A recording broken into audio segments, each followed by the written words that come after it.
Welcome to a special episode of the Better Podcast.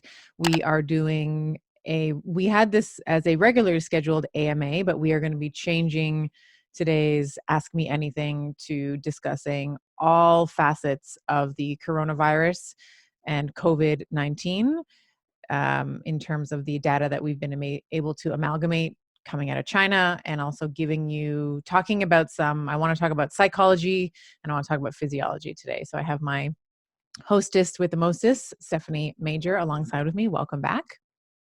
Thank you so much for having me.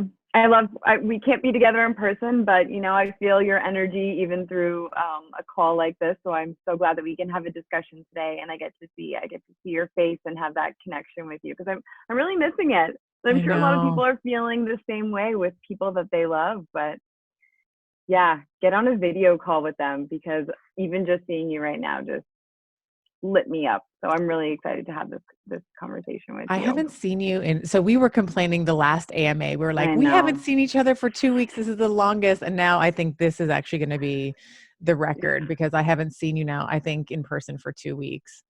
Right. And it doesn't look like it's going to be stopping anytime soon.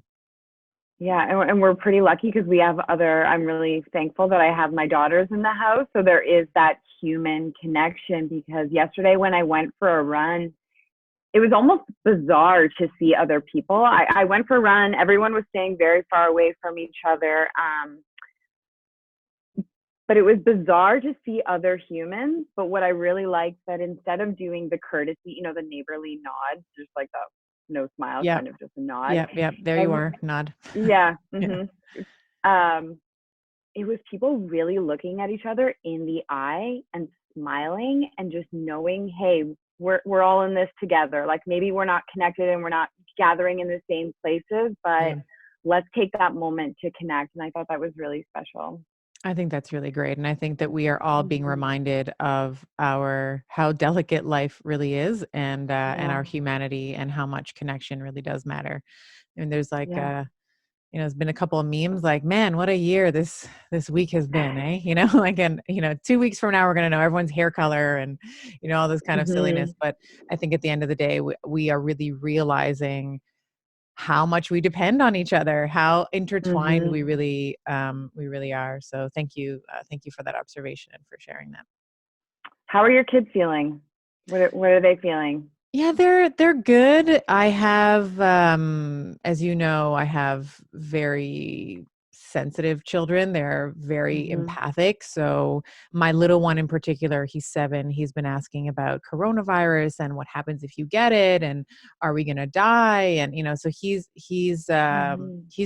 was hearing about it from his peers before school was canceled, and we've been very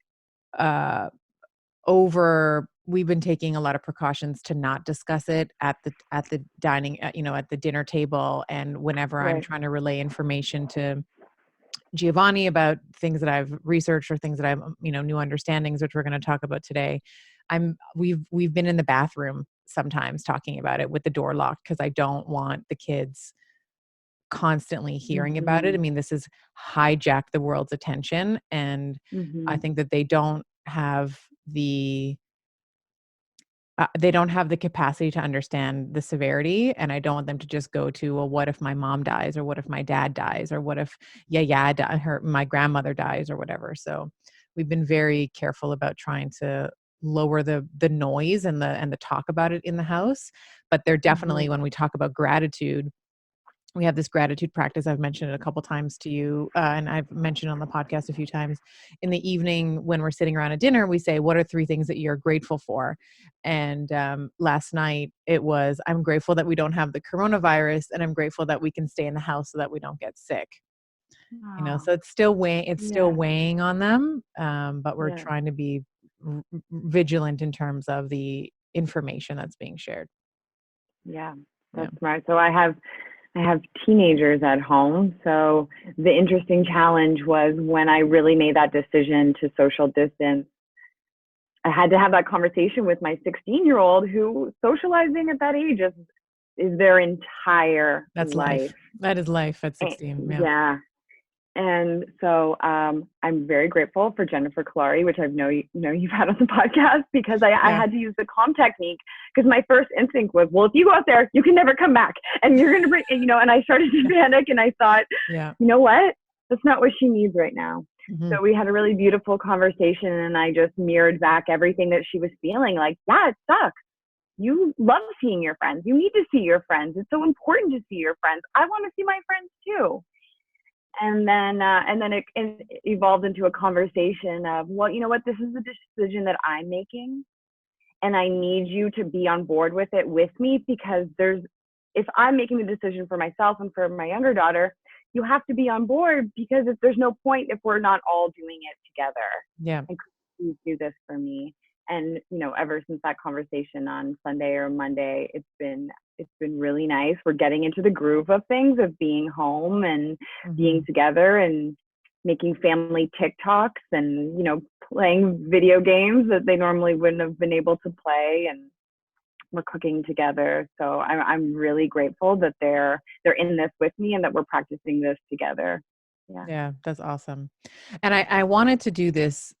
I wanted to have this conversation with you because I wanted to Mhm. talk about, I've been a really big advocate this entire time around being over prepared. So being armed with information and being able to arm your home and setting up your home in the case of social distancing, like you and I are both practicing, or in the Right. more extreme case, if you are quarantined or if the city Mhm. goes on lockdown. And I have some friends in Puerto Rico who I've been in contact with over text, who, Puerto Rico is completely shut down now. So you cannot, it's a Mhm. 24/7 shutdown. You cannot leave the home unless you are going to the grocery store or it's a medically necessary trip, and you can be fined. And it is very much some are calling it a police state, and we can Yeah. talk a little bit about that. But I have, and we'll link to this in the show notes. The list a couple nights ago was like 7 o'clock. I'm like, you know what?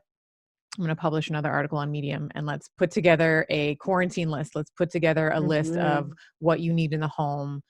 If and we're in Toronto, and we have, the schools are shut down right now. I think museums are closed. Like most Yep. government offices are closed. I think the public transit is still running, but what we have to be prepared for Mhm. is the eventuality, if it comes to fruition, that if things do completely shut down, you do have to have uh, a self-sustaining Hamlet, at least for the short term. Yeah. And Yep. and like I've been saying, there is absolutely no downside risk to being overprepared, other than maybe some Mhm. mockery from your friends. And I've had medical professionals that I've been in discussions with, natural health Mhm. professionals who do not share my opinion in terms of the severity of this. And it's been interesting over the last week to really see there's two main camps, right? There's two sort of Yep. groups that people can fall under. One is, this is really serious and it's going to get worse, and we need to take drastic measures right now, which is the camp that Mhm. I firmly fall under. And then there's this Same. other camp where it's like, well, it's not really that big of a deal. Let's look at the mortality rates with influenza. Let's look at the morbidity rates and the mortality rates of SARS-CoV-2, which is now the appropriate name for the coronavirus, because we know coronaviruses there's many different types, but this particular outbreak is SARS-CoV-2. So they are Mhm. looking at this and saying, well, it's not really that big a deal. It's going to pass. And there's some fallacies in that thinking. And I wanted to, especially for the listeners that have been following me, I have been really trying to up my game in terms of getting information out to people. So I thought what we could do, if you think this is a good idea, is really just talk about Mhm. the pathophysiology of the disease, because this is something that I have been literally, I'm like, I refresh PubMed like several times a day, Yeah. and I'm looking for new reports that are coming out of China, um, to see what the protocol has been, what has worked, what hasn't worked. We're seeing a lot of traditional Chinese medicine that's being implemented there, which is really nice to see, alongside of the allopathic interventions like the medicines and stuff that they're Mhm. using. So I wanted to maybe go over why it's different from influenza, like the traditional flu, and even how it differs from the last SARS outbreak, which was in Mhm. 2003. Yeah. And I mentioned on the last episode, I was an intern at the time, and I was quarantined because I was interning at a hospital um, where there was a confirmed case of SARS-CoV at the time. So I ended up Mhm. missing final exams, like it was my radiology final, and I missed a couple other things because I wasn't allowed to leave my home. And at the Mhm. time, I was rolling my eyes and like, whatever, this is so stupid. Now I have to like take my radiology final in the summer versus, in March or whenever it was. And, Yeah. and, yeah, so I wanted to talk a little bit about why this is different, why the morbidity rate is different, and and we can talk a little bit about mortality as well.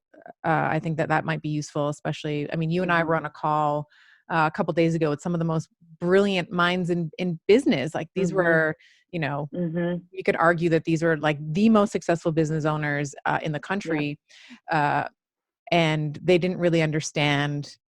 Their businesses were still open; they were still going out in the public. They were almost. There was one person in particular who was almost like rolling his eyes around. There's only one case in my town, Yeah. and it's not his fault. It's just I It's think that not. there Yeah. it's just he doesn't understand, like he doesn't understand the science. Why would he? And then when you get these opposing views, if you Mhm. happen to listen to someone who's like, oh, it'll pass. Oh, look, it's getting better in China. Oh, look, it's, Right. then there can be this kind of skewed perception on the severity of the disease. Mm. No, I love that we're going to talk about this because out of my own mouth, I've said to you a couple days ago, I'm lucky to have private conversations with you. I said, you know what? I would rather almost just get it so that I'm not living in fear, and I've had the flu before. So Mhm. what if I just had it and then I just got over it, and then I'm not living, looking around the corner for this dark monster that's going to get me. Right. And so I would love to for you to speak on, why this is different. And I was pregnant at the time for my oldest daughter Jade during SARS, Hmm. and I didn't have it, it was a completely different thing than it is now. So I would also love to hear why it's different. What's the difference between then? Why didn't it happen this way? Why weren't everyone quarantined then, or practicing social distancing then? Hmm. So I'm excited. I'm ready to fall forward into my laptop listening to you speak about this. Awesome. All right. So, first thing I'll say is this is going to be kind of dense, technically dense. So, Mhm. the show notes are really going to help you here. If you are somebody who really wants to understand why this is different, I am going to be building out the show notes as much as I can with references, with papers, with diagrams, if I can, just to help you understand what this is. So, if this is seeming like it is a little bit, uh, technically dense, and the show notes will really help you out here. So, a couple things. The outbreak in 2003 and this Mhm. particular outbreak. So we're calling the outbreak in 2003 is SARS-CoV. This is SARS-CoV-2. Now, the big difference here is the infectiousness of the disease of the virus, and I'll explain a little bit. I'll sort of break that down for you. So when we're looking at SARS-CoV-2, the current viral outbreak, what we know about it is that it gains entry to the cell, and there's a particular cell that it will bind to. This is called the ACE2 receptor. So this is the for those of you that want to know what ACE2 stands for, angiotensin converting enzyme. So it will bind to this receptor and it will gain access to the cell, and then it can use the cell's machinery to propagate, to replicate itself. Now, when we think about the ACE2, why that's significant is we see ACE2 receptors and we see this ACE2 in abundance in the lung. So we see a lot of this type 2 pneumocyte. We see this a lot in in the lungs. We see this in the heart. We see these receptors in the intestines, and we see them in the kidney. So, when we're looking at the deaths from this virus, what we see most commonly is that there is some type of, there's almost always lung collapse, or the pulmonary function has been very heavily retarded, meaning that it is attenuated. We also see a lot of myocarditis or infection or cardiovascular issues as well. So these two things tend to go together. And one of the reasons why I am most concerned about this virus as it pertains to North Americans is we know that most North Americans have some sort of, well, we know that about 42 and change, I want to say 42.5, 42.7% of Americans in the US are considered obese. And before my Canadians punt that, punt that schema to our fat cousins to the south, I will offer that in 2017, 64% of Canadians over the age of 18 were considered obese. So we are obese as a society, and with obesity, we know that that is very much the linchpin for most diseases: cardiovascular, hypertension, type 2 diabetes, any type of metabolic derangement in terms of hormonal control, the glucose insulin dance, etc. So this is why, and I'll sort of plant the seed now, and we can come back to it. There's an immediate need in terms of what we need to be doing, but then there's a longer, or maybe more an intermediate to long-term question that we need to be thinking about in terms of how can we take our power back? Because these are by and large things that we have control over, and we have a lot more control over our cardiovascular risk, hypertension, obesity, type 2 diabetes than I think most of us realize. So I'll come back to that. So we have ACE2 expressed in the lungs, the heart, the kidneys, the liver. Now, what happens is a lot of these patients are on ACE2 inhibitors. So we will see patients with hypertension, type 1 or type 2 diabetes, on ACE2 inhibitors or something called an ARB, which is an angiotensin receptor blocker. Now, those have been shown to reduce inflammation in those patients, but in particular with COVID-19, as it relates to COVID-19, what we're seeing is this can, and I'm using this word very intentionally, can be a precursor to more severe complications if and when you do get infected. Because what happens when you're on these types of medications is you are upregulating the ACE2 receptor. And if you have more of that ACE2, then that gives the virus more access to invade those particular cells. So and this is not to say you need to get off these medications immediately. Like that's not the current recommendation. There's been a lot of cardiologists and medical doctors that their recommendations at this point is to continue the medication, but you do have to be monitoring your symptoms and staying in contact with your primary. One of the things I wanted to potentially bring up as a further note of concern is in, I think it was early March, there was some German scientists who wrote a paper on the tropism of coronavirus, meaning like the reason why it has been able to propagate and grow as fast as it has. And it is because when you look at the structure of the virus, there is something called a furin cleavage site on the spike protein. Don't worry about what that means.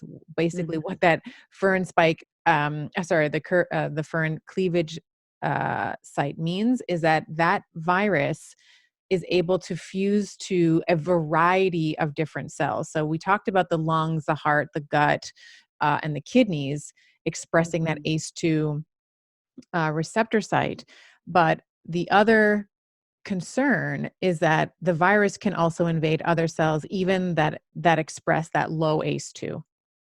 So there was a report that I just read where there was from China, where they were able to demonstrate that the COVID or the SARS-CoV-2 was able to invade the central nervous system, and it had caused encephalitis or like inflammation of the brain in one of their patients. So I don't say all these things to scare you, but what I'm trying to demonstrate, hopefully in the most clear way that I can, is that this is not the flu. Yeah. We know what the flu is, right? Right. It's a terrible couple of days. You stay at Mm-hmm. home. Maybe you're vomiting. Maybe you're sweating. Maybe you're nauseous. You lose your appetite. Your body, your immune system is trying to expel the virus. What's very different about this is that for the first couple of days, so they're talking about 5 days or so now. It used to be they were saying 12 to 14 at one point, but now it's like a mean of 5 days where someone can be completely asymptomatic before they start to show Yeah. symptoms. And that's not like if you have the flu, I mean, maybe there's a day or two of incubation, but you are pretty sick pretty quickly, and that is a good thing because your body recognizes the invader and is like Mm-hmm. just trying to expel it. With this guy, it's silent for the most part, even though there's been some reports out of China where the patients were completely asymptomatic, but on chest X-ray, they were already showing some of the changes in their lung. They take a picture of your lungs and they can see there's opacities in the chest X-ray, even before the patients are symptomatic. So this is why the social distancing is so important, and this is really a message for for Florida in particular. If you are a Floridian and you are listening to this, for whatever reason, I don't know why, but the culture or the narrative in that particular state seems to be, I'm American. I'm going to do what I want. I'm in a warm place and it's spring break and I'm going to go there anyway. But what we know is that you could be completely asymptomatic and be transferring this to all of your friends. And then later that day, they can transfer it to their parents or other people or their Yeah. grandparents if they're seeing them. We know a lot of people, especially in Canada, they go to Florida over the winter time. Yeah. So, So and they're saying that the amount of cases double every 4 to 5 days, correct? With no social distancing? right, exactly. So that's what you're referring to there is the R naught or the rate of spread. And what we know is if there's no uh, measures in place like social distancing, it's 2 to 5 days where the rate of infection can spread, because it is this particular virus is about 1,000 times more virulent than the previous SARS Mm-hmm. virus. And I will also just say, I didn't say this at the beginning, but I'll say this now. I'm not an infectious disease specialist. Okay. So Mm-hmm. I'm not an immunologist. I want you to just take what I'm saying with a grain of salt. Know that I am a very good amalgamator of information. So that is what I have been Yeah. doing here. So what I am presenting is case reports. I'm presenting papers that I'm reading, but this podcast obviously does not replace, you know, Right. anything that the WHO is recommending or the CDC or anything like that. But this is really just my effort to get information out to people, Mm-hmm. especially the healthcare providers who are kind of shucking this off as not a big problem. And in my Mm-hmm. opinion, at this time, that is completely irresponsible and demonstrates a lack of understanding of Right. the mechanism of action and the lethality of it. I have a friend in New York who had COVID-19. He is recovered from it now. So he is, Mm-hmm. past and in incredible shape. Like he's in great shape, Yeah. trains athletes, all this kind of stuff. And he was mentioning, before he was infected, him and his daughter were uh, holding their breath, like they were having a game where like who could hold their breath the longest, and he was able to hold it for a minute and 40 seconds. And even now, even after him being recovered, he's not able to Mm-hmm. hold it for 6 seconds longer than 6 seconds. Wow. And he's in incredible shape, Yeah. so Yeah. this is not something to be taken lightly. And for the people that are like, what about the mortality and the morbidity of it seems to be mild? When we talk about mild, I said this in the last podcast, 80% of people who contract the SARS-CoV-2 and become ill from it, Mm-hmm. 80% of them, about 81%, are considered mild. But what that means is you don't require hospitalization. Mm-hmm. That's what mild is. Right. So, we want to kind of just check in with our biases here and think about like, what does mild mean? So you could be not able to breathe. You could have heart palpitations. You could have, it's like the people that I know that have contracted it and have gotten over it are reporting that it's like 10 times the severity of the flu. It is like nothing they've ever had before, even though they were previously healthy. So I just want, like, let's just check, let's just check our Right. biases for a minute and not underestimate this. And I've had pneumonia in the past. So I don't know if I mentioned this in the last podcast or not, but I've had severe pneumonia to the point where I would go up the stairs and I would be winded, and sleeping on either side of my, overnight was painful for me. So I understand how, like, I remember when I first got over that episode of, like, that first bad episode of pneumonia, I was like, I understand why these 80-year-olds succumb to this. Like, why? Because they don't have the grit. They don't have the cellular reserves to be able to get over this. So, does that make Right. And sense? Yeah. that makes total sense. And we've both worked in hospitals. We both Yeah. have children. I've had to go to the hospital with a daughter with a broken foot, Yeah.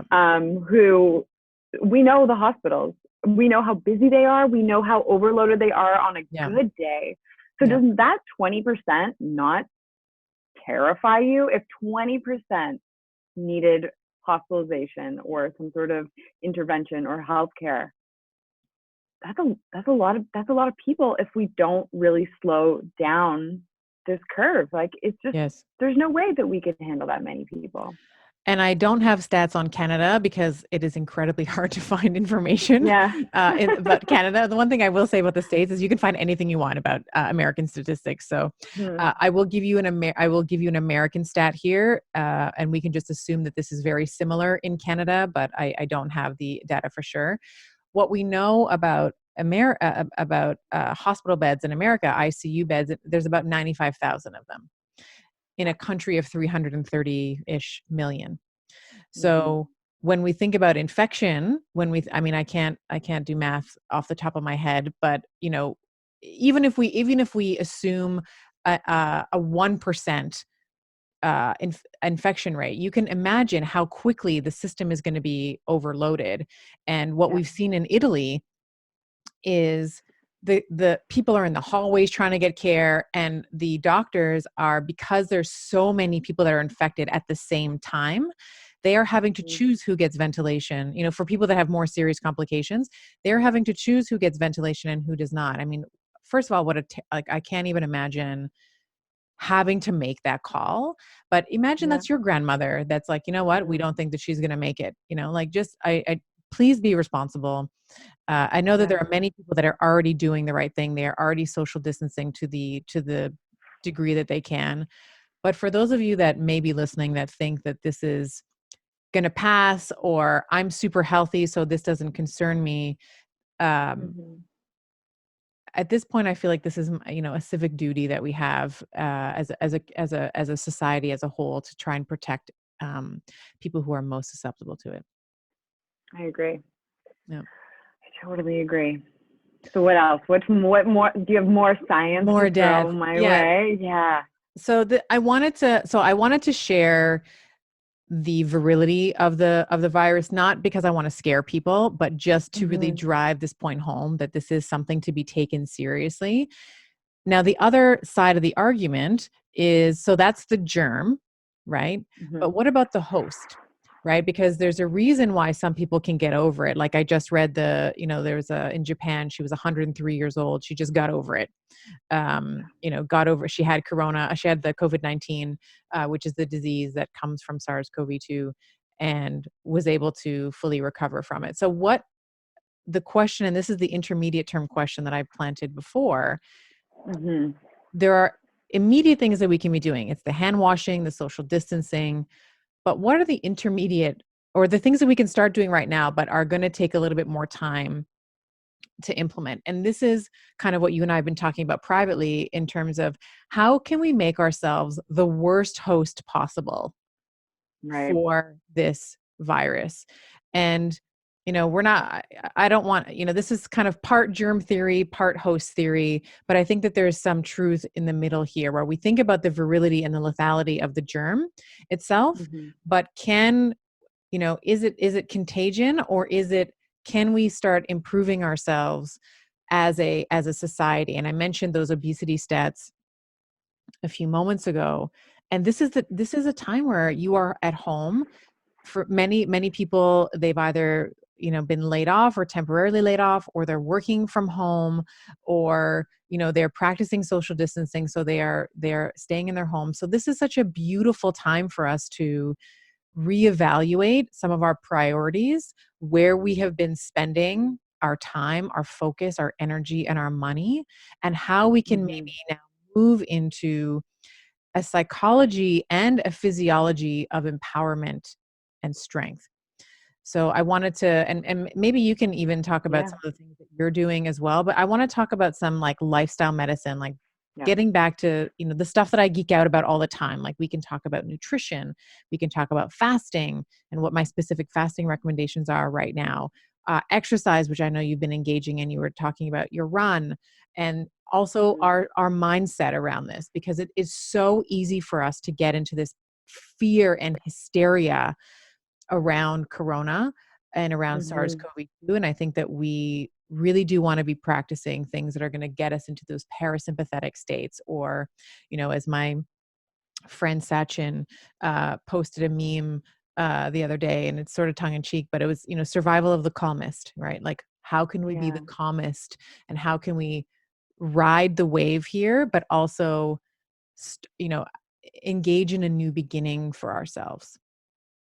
Okay, I love that. Let's start with fasting, because my first thought was, great, Dr. Stephanie, this is the best time for me to fast ever. I'm going to go on the longest fast. Yeah. It doesn't matter. Like, this will save food in my home. And I'm so thankful that I said that thought out loud, because you had a different response for me. This is not the time that I should be going for the You got it. 72-hour fast. Yeah. Yeah. So normally I am a big proponent of fasting. I've written, I don't know how many articles on it. I've incorporated into my nutrition programs online. For right now, we want to be thinking about fasting in two different ways. So whenever I talk about fasting, traditionally what I'm referring to is a fast that lasts longer than 24 hours. So at this point, I am not recommending fasts longer than 24 hours. Now, do I have an RCT to back that up? No. Do I have any papers that suggest that fasting for longer than 24 hours is going to increase your susceptibility to COVID-19? No. But what I Mm-hmm. am working off of is my knowledge of fasting, what happens during a prolonged fast. And what we know is that during a fast, it is a stressor to the body. So it is, your cortisol levels are going to increase. It is going to be, you're going to be activating, there's a lot of benefits to it, but what I'm most concerned with is the cortisol rise in a longer term fast. So Mm-hmm. after the fast, of course, we know that there's all these immunological benefits. We have new immune cells that are being born. We have new native cells to tissues and organs that are being born, and it is a wonderful thing. But for right now, the type of Mm-hmm. fasting that I am recommending for people is to still engage in that daily time restricted feeding window, or what most people would refer to as intermittent fasting. So you're Mm-hmm. still restricting the hours in which you eat, but you're still eating every single day. That's my recommendation for right now and for the next little while, because you're still going to get like the circadian biology benefits, meaning that you're going to help. You're not going to be eating right before you go to bed, so you're going to be helping with your sleep. You are going to be potentially fasting a little bit longer in the morning, so you're going to be able to get into that ketogenic state, or that state where you are producing ketone bodies. Um, but longer fasts than 24 hours are something that I would just for and again, no RCTs, but just, we want to be Mm-hmm. easy with our bodies right now. Any fast where you are restricting for 18 hours, so if you do like that 18-6, so you're eating for 6 hours, fasting for 18, or the other one would be 16-8, so fasting for 16 hours, eating for 8 hours. You're still seeing a nice drop in insulin during that time, and a nice bump in growth hormones. So you're still getting a lot of those physiological benefits, but they're just not as big as when you were to do a 72-hour fast or a 96-hour fast or whatever. So yeah, fasting, that's my recommendation for fasting. The food is again, this is what we talk about in the Estima diet all the time, is honoring your cells with nutrient dense foods. Mm-hmm. So I know that a lot of people have been stocking up on packaged goods, and I'm not saying to get rid of those things, but maybe what you can do is also stock up on things like olive oil and Yeah. nuts and seeds and salmon, canned salmon and Mm-hmm. canned sardines and canned vegetables, like, the canned tomatoes and the beans and that kind of thing, which are going to impart more health benefits than the mac and cheese or the instant potatoes or whatever. Right. Yeah. You mentioned sleep a little bit too, and I know you're such a big fan of sleep. How important is it right now to be, should people be up all night, playing video games, or should they be Consuming the news. Yeah, no. And I would thank you for bringing this up, because that's actually the first place that I'd like to start with people. yeah, Is this is your home. This is the perfect time for you to be sleeping. Like, just make a little pinky promise to me and Major that you will sleep for 8 hours every day this week. And, people that are concerned with weight loss, like, I always joke, like, this is the cheapest diet you can ever engage in. If weight loss is the goal, sleeping for 8 hours every single night, you will see that your belly, if you have extra weight through the abdomen, you're going to see that your belly is going to come down. You're going to see that you release water weight. You're going to have a less tendency to eat. When you're sleep deprived, you also want crappier foods, right? It's this vicious circle where when you're tired, you want more of the processed carbohydrates. When you're tired, you're less motivated to work out. When you're tired, you tend to be in the area of your brain that is in more fear and more panic anyway. So I want it, sleeping is like top priority right now. And some of the ways that you can really improve that, some of the ways that you can really get into a really great sleep, is by putting hard boundaries around the amount of information that you're taking. Because we're all home right now. So we all have, where's my phone? Like, we all have our phone. We can all be scrolling, and like literally every second post is about coronavirus right now.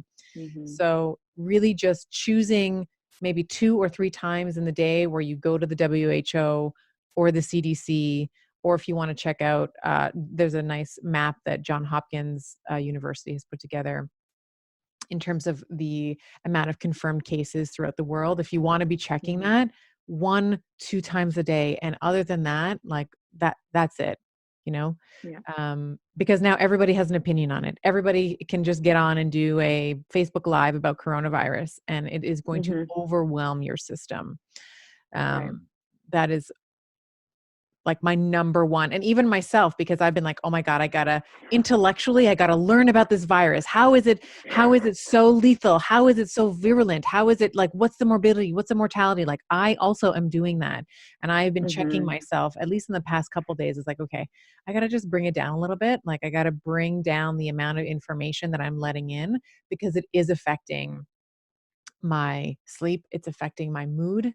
And it can bring us into this place of helplessness and hopelessness. And this, Major, you and I talk about this all the time. Like, we have way more power than we give ourselves credit for. So this is a wonderful time to be bringing back your, some of these basics.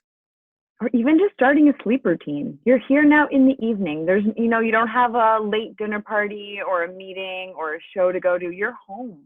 So start creating. If you don't have a sleep routine at night, start creating that for yourself. Map it out, and then just stick to it for the next, 2 weeks in a row. And it's just going to become a normal part of your life after that. And then, you're sleeping better even after we come out of this. So I think it's a really great time to just take that time to figure out what works for me at night, what puts me into that restful 8 hours of sleep.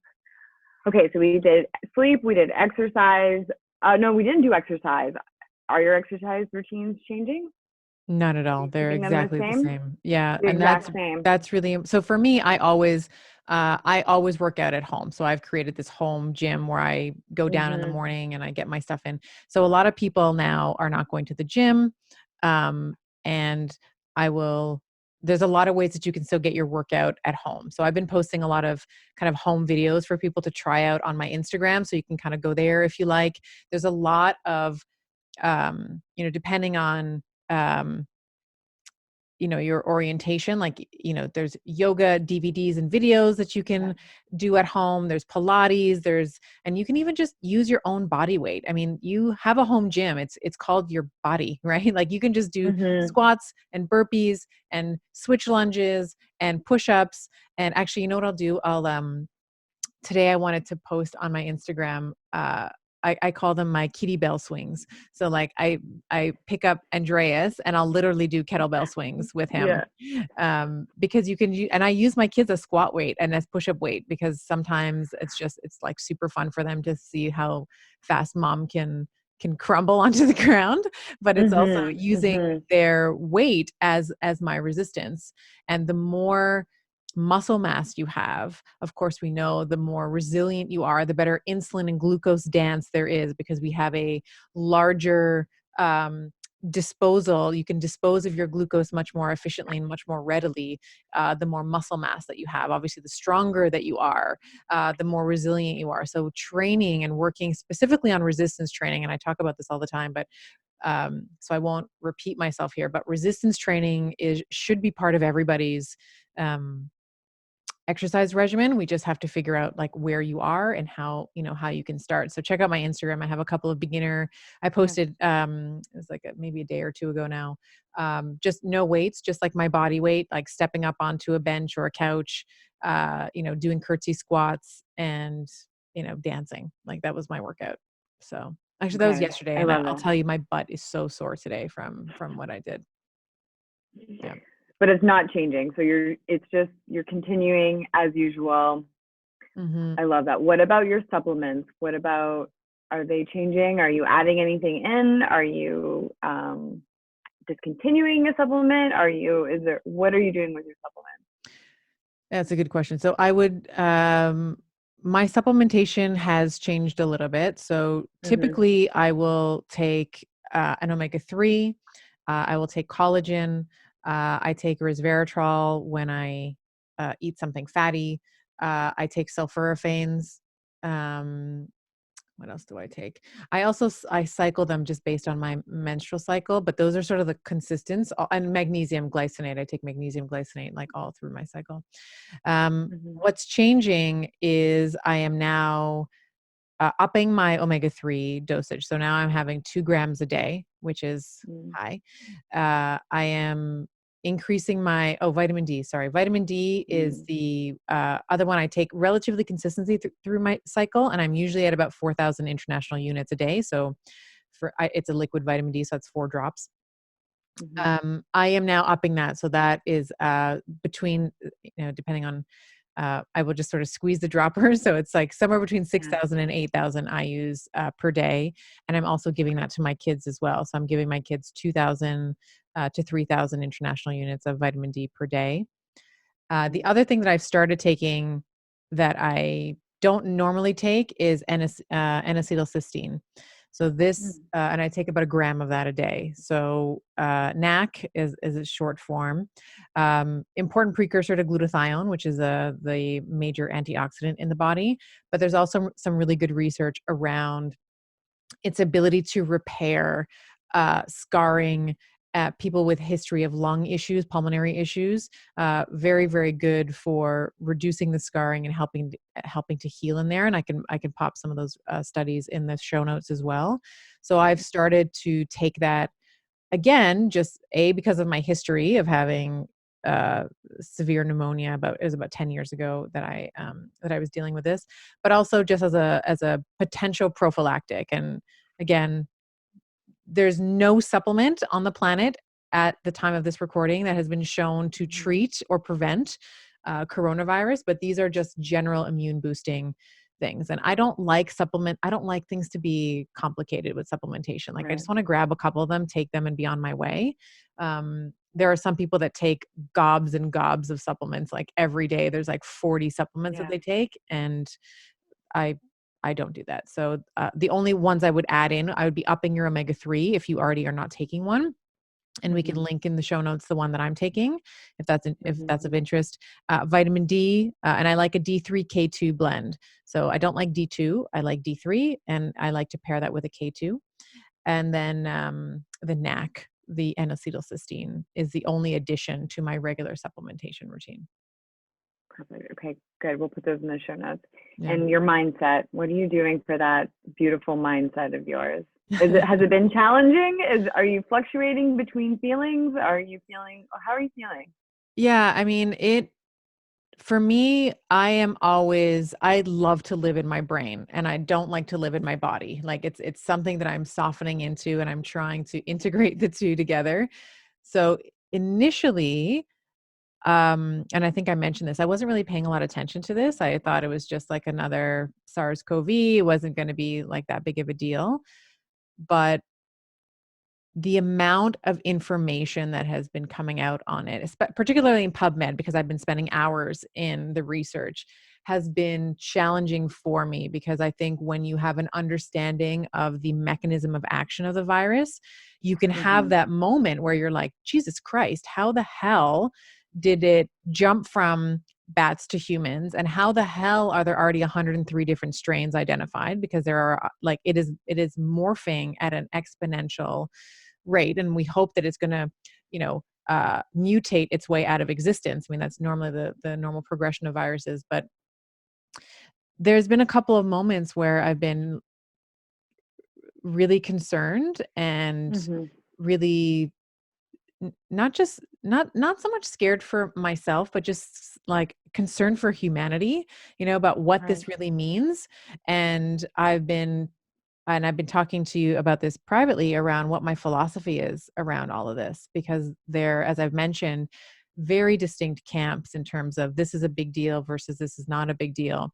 And the Mm-hmm. people who are saying this is not a big deal are the ones that are focusing on the mortality rates of influenza and so forth. But there is something to be said around the argument of making the host the most inhabitable. Like if you are Mm-hmm. infected with this virus, if you can be the healthiest version of yourself that you possibly can, Yeah. that's not a really friendly environment for a virus, because what they want to try and do is they want to try and overtake this, like they want to try and overtake your machinery so that they can continue to replicate. So, yeah, there's been a couple of moments that have been difficult for me, but what has really been helping is um, is meditation. So I have been doubling down on my meditation practice, and I typically meditate after I exercise. So I Mm-hmm. will so I'm getting into my body, and then I go and I sit in and breathe into my body. So that's been something that's been really helpful. And actually, I just remembered, if I can just mention one thing uh, Mm-hmm. about the uh, about the virus. It is when we look at some of the complications of the virus, one of the things that we're seeing is something called ARDS, or acute respiratory distress syndrome. And the protocol for this, and I've talked about this for years, and I always get blowback from physiotherapists and chiropractors who don't understand mechanics, but the standard protocol for someone with ARDS is to put them on their stomach, because it increases capillary perfusion, it helps with diaphragmatic breathing, and they will often intubate. So if someone can't get any oxygen in, they need to intubate. They need to literally force oxygen into your body via a ventilator. And sleeping on your stomach, this is another thing I wanted to bring up. This might be a Yeah. good practice to start practicing sleeping on your stomach, because what we're doing is we're training the diaphragm. So the diaphragm is this muscle that kind of sits underneath your lungs. And when you breathe in, the diaphragm lowers to allow for expansion of the lungs. And then when you exhale, it will come back up. Now, when you sleep on your stomach, you are training the diaphragm to expand and move caudally against your own body weight. So you are training and Mm-hmm. strengthening your diaphragm, which is going to help with your ability to breathe deeply. And the other benefit, mechanical benefit for the body, is that you are now stretching out the neck, because in order for you to sleep on your stomach, your head has to come up and turn to the side. And for most Okay. people, those are the first two motions that we lose. Now, I'll put the link in the show notes, why sleeping on your stomach is advantageous. And I wrote this article a couple years ago now, but it's still really relevant today, especially relevant today. Because if you are Mm-hmm. training your diaphragm to become stronger, and if you are increasing your oxygenation and your capillary perfusion, and your alveolar perfusion by sleeping on your stomach, then that's a selective advantage, isn't it? If you become Mm-hmm. infected, worst case scenario, you become infected and you have these respiratory complications, already having the integrity in the diaphragm is really important. So, um, and like I said, sometimes I have people that are like, "It's great. You're not supposed to sleep on your stomach. It's bad for your neck. You're supposed to sleep on Mm-hmm. your, back with a pillow under your head." And yeah, that's I don't want to sound too aggressive here, but those are people that don't understand mechanics. So sleeping on your stomach would be a great time to be Yeah. practicing that now. And if it's bothering your neck, then maybe what we can do once the pandemic has lifted is to start going to body workers, chiropractors, physical therapists, osteopaths, massage therapists who can help improve the mobility and the range of motion that you have in your neck. Personally, I am very excited for my next adjustment.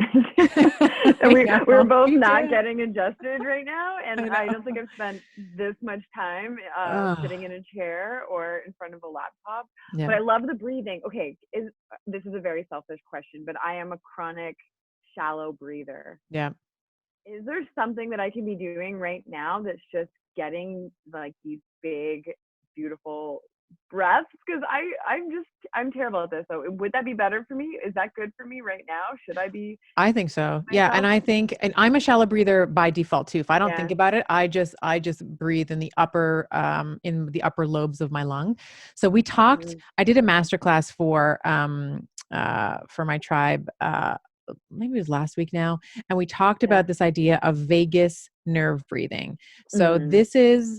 you can do this on your back, hands on Mm-hmm. your belly, and then what the instruction is here is you are going to inhale for 2 counts. So what you want when you're inhaling is you want your belly to be lifting. So if your hands are on your belly, you want them to be lifting up. And so this is sometimes really difficult for women because we're always taught to like hold things in, but you want to just Yeah. allow the belly to soften. You want to allow the belly to relax so that you can engage in that diaphragmatic breathing.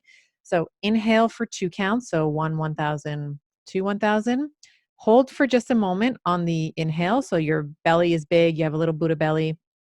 And then you're going to exhale for twice as long. So you're going to exhale for 4, 3, 2, and then 1.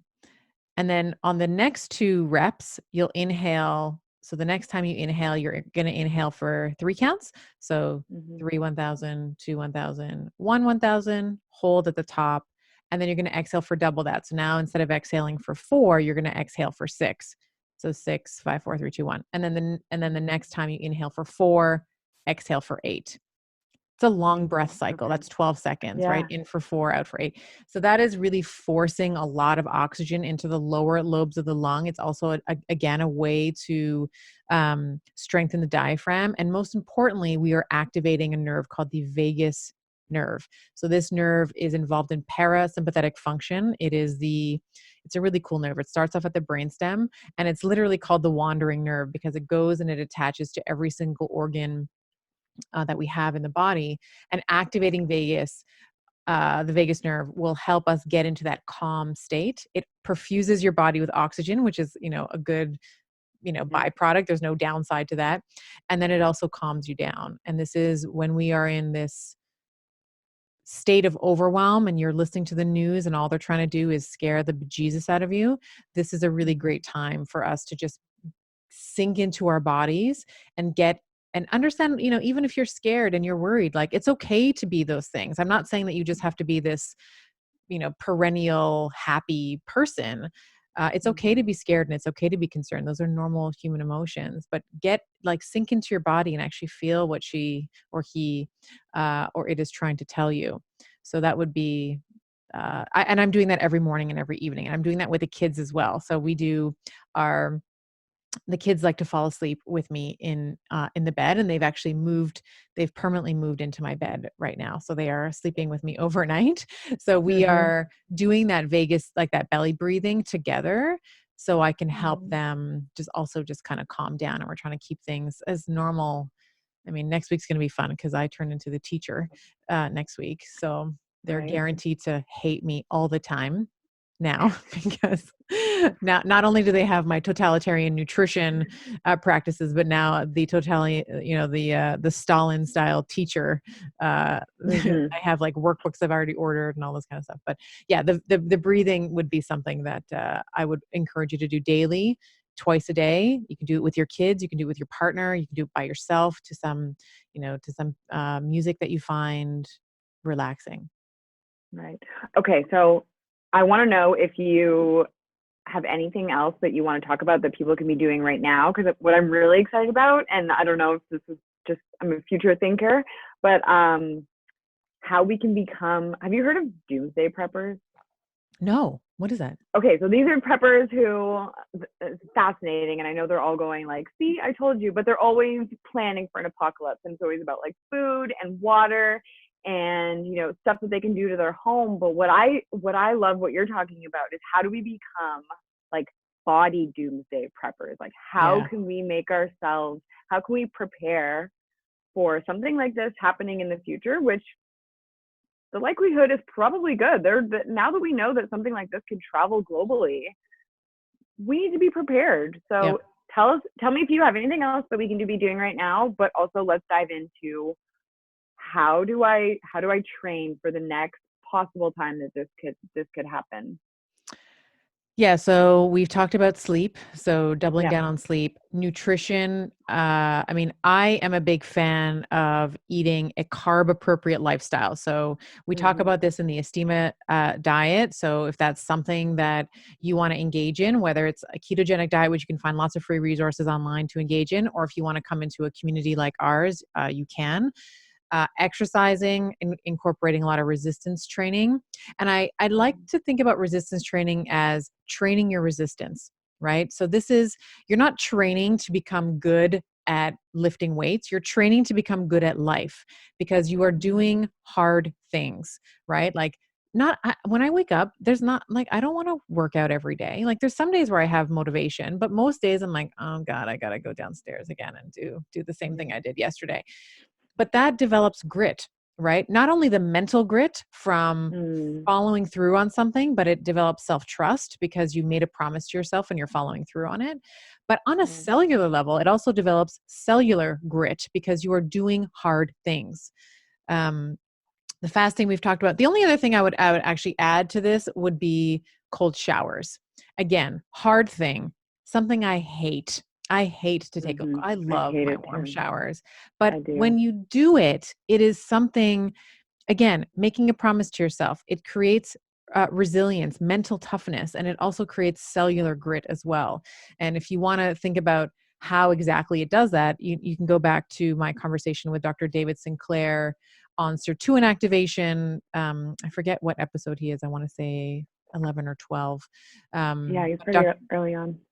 yeah, pretty early on. It was around he has a book that I think is excellent called Lifespan, but he talks about this activation of these sirtuins. So when you are fasting, when you are cold, you are activating these defense mechanisms that are not only designed to keep you safe in that moment, but they provide longevity benefits as well. So we know that people who don't eat all day long, who engage in things like, cold showers or prolonged fasting, they tend to live longer. So these are Mm. some things that I would be encouraging people when we're thinking about, doomsday, like body doomsday preparation. It's about Mm-hmm. getting back to some of these foundational basics: sleep, exercise, fasting, proper nutrition. Of course, community is also a really big part of that, which we haven't talked about yet, but these are all really basics to health. And I think that that is how you make yourself an inhabitable host. That is how you make Mm-hmm. yourself not a really desirable to the virus. Or if you are infected and you do have symptoms, your resilience, like the ability for you to draw on the reserves that you've already created, are going to be much greater. It's like a bank account, right? If you continue to put money Right. into it, when you need to make a withdrawal, there's more money to take out. It's the same kind of um, thing. So I would say cold showers. And if you have never taken a cold shower, you don't have to do the whole thing cold. You can just, the last 30 seconds to a minute, just turn off the Hmm. heat, pretend like you're jumping into a lake, because that's the only way that I Yeah. was able to kind of get No, myself to do I it. do Yeah. Scandinavian spa. Have you ever been to one of those where you do the circuit? So it's like the hot pool Hot, and then cold. a steam Yeah. room, and then Yeah. you go under. So I'm just like, I'm at a Scandinavian spa right now and blasting myself with this cold water. Yeah. The only other thing I would add, and what I have been doing, and I'm a big essential oil fan, is I have been diffusing things that are known to shunt cortisol. So I have grapefruit diffusing in my bedroom overnight. Right now, just off to the side of this camera, I am diffusing Douglas fir, which is like a scent. It smells like a tree. And of course, we know that because we're indoors so much, we actually don't get to Mm-hmm. have that scent anymore. So it's also very, it perfumes the air. It helps me with my anxiety. And that would be the only other thing. But that's more of a secondary after you get like the sleep, the food, the exercise on point. I love that. Are you Yeah. guys doing anything creative around the house? Well, I think you are. I think I saw on creative. social. There's some music. There's some live music going on in your home right now. Yeah, we yesterday was a funny day. I had to take a break from all the data. So what I did was um I started watching Chris Martin from Coldplay had done he just decided to do this thing called Together at Home. So he just popped on Instagram and was like, just tell me any song you want and I'll play it for you. And he was doing that. And then Giovanni was like, I'm so inspired by this guy. I am going to play some piano. So I took a video of him doing it. So there was piano in the home. We always play music, and I'm trying to keep things as normal for the kids as possible. So in the morning when we wake up, or at the end of my workout, I will typically play, there's a couple songs that they really love. So I'll play those songs and then we'll dance to them. Next week is when I start homeschooling. So that is when Right. my creative juices are really going to be tested. I have workbooks and worksheets that I have ordered in terms of like math and stuff, but I'm trying to think of ways that I can play games with them in terms of like learning French or even just math games. I'm still I don't have anything concrete yet, but uh like there's one thing I'm thinking of doing for French, which is have you ever played that game with your kids where you say one word and then they say one word and then you say one and you're trying to create a sentence? Or this might Yeah, just that's be no, something. that's Yeah. yeah. So I'm Um, doing that with French. So I'm going to try and get them to create a sentence where I might say je, meaning I, and then they might say pense, think, and then I might say another, and then we're just trying to create games like that, and it's going to be. my sister taught herself German, and one of the ways that she did it was she had a label maker, and she put all different words, and she labeled everything in her apartment with the German word. So I could see like the kids, you could make all these little like paper, like the French words for things, and then have them place it around the space. But that's amazing that you're doing the homeschooling. It's just jumping right in. Yeah. And do you know how many hours a day you're going to do it with them? We've come up with a schedule. So the hours, I'm not sure, because I'm not a really big Yeah. fan of just like 1 hour of Mm-hmm. math and break, then 1 hour. Because what I find, Mm-hmm. especially with my older uh, son, is once he gets into something, like he's into it. So I almost want Yeah. to get him into that flow state, and then he can go as long as he needs to. And then when he needs a break, then we'll go into an activity. So then we'll get into, like, I have basketball stuff, bikes and toys and stuff that they can just run around outside um, with, because I'm a really big on activity and then learning, because we're waking up the frontal lobe, waking up the motor cortex. There's a really great book called Spark around education that around including activity that has been really foundational for me in terms of how I raise my children, but very important in terms of how I'm going to structure this homeschool. And Right. one of my mentors, Dr. Michael Hall, one of his famous lines Mm-hmm. around children, especially boys, is like, with boys, you got to run them into the ground, and then when they wake up again, when they get up, you run them into the ground Mm-hmm. again.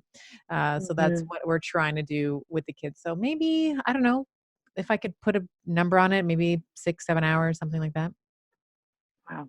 Yeah. You mentioned community, which I think is always important, but right now, and we're lucky because we get to be, on a lot of Zoom calls with a lot of different people, but Yeah. some people don't have that in their lives on a regular basis.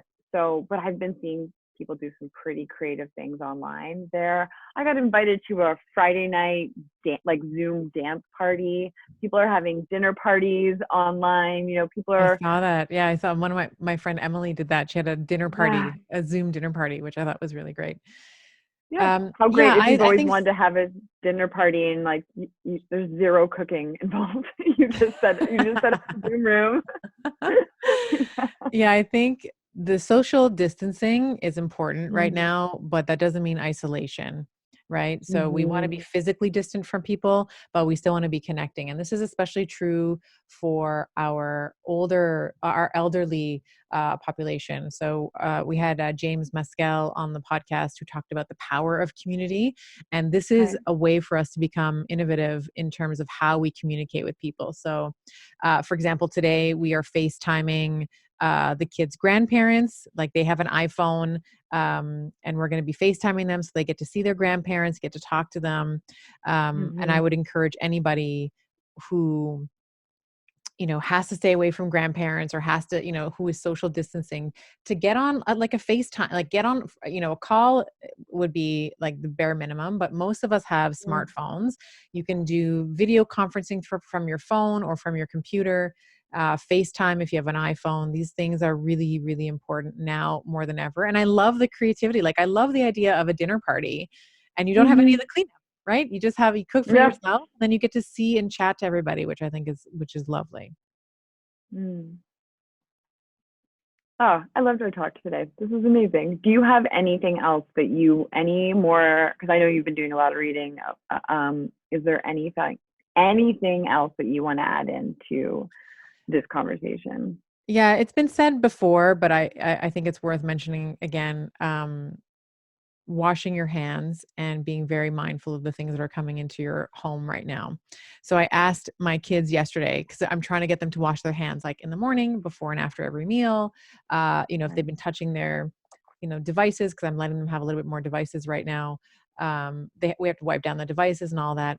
So I said to my kids, like, I want you to imagine that you are putting your hands in like the grossest thing Mm. possible. Like, how well would you wash your hands? And I said to my younger son, Sebi, I said, what's like the grossest thing you can put your hands into? And he was like, diarrhea, farts, and poo. And I said, okay, so you have to imagine that you just put your hand in that. And then I said to my 9-year-old, I'm like, okay, and you, like, what's the grossest thing? And he was like, poo, boogers, and blood. So I want you, the listener, to imagine, maybe those are not the three things that are the Yeah. grossest things for you, but what is the grossest thing you can imagine putting your hands into? And how would you wash your hands afterwards? Yeah. So, like 20 to 30 seconds, getting into all those little crevices, that would be my last sort of parting words, is like hand washing like a maniac and disinfecting. So, we are not even right now, any Amazon packages, we are opening them outside and then disinfecting the box, disinfecting everything before it even comes in so it can't be airborne. So that would be my last sort of parting wisdom, is hand washing. I love that. I'll tell Yeah. you the adult version. This is the adult version. It's imagine you had to chop 10 jalapenos, Yes. for this fake dinner party that you're having over Zoom, Yes. and then you had to take your contact lenses out. Oh, How well would you yes. wash your hands in that Yeah. space? Perfect. All right. So I hope that this has been really Yeah. useful Mhm. for the listener.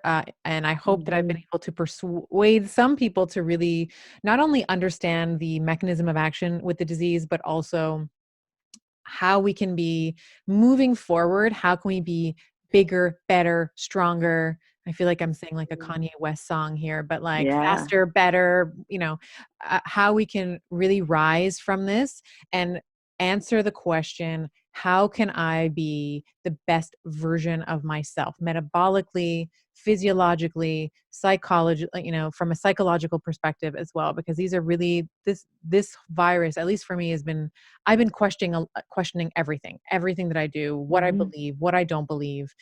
So I think Hmm. that this is an opportunity for us to emerge as, the biggest, baddest versions of ourselves. Amazing. Mhm. Thank you so much for taking this time with me today. Can't You're wait for the welcome. next one. All Can't wait for right. the next one. I can't wait to see you Yeah, I soon. know. Soon, soon. I love you. All Thank right, you love so you much. too. Okay.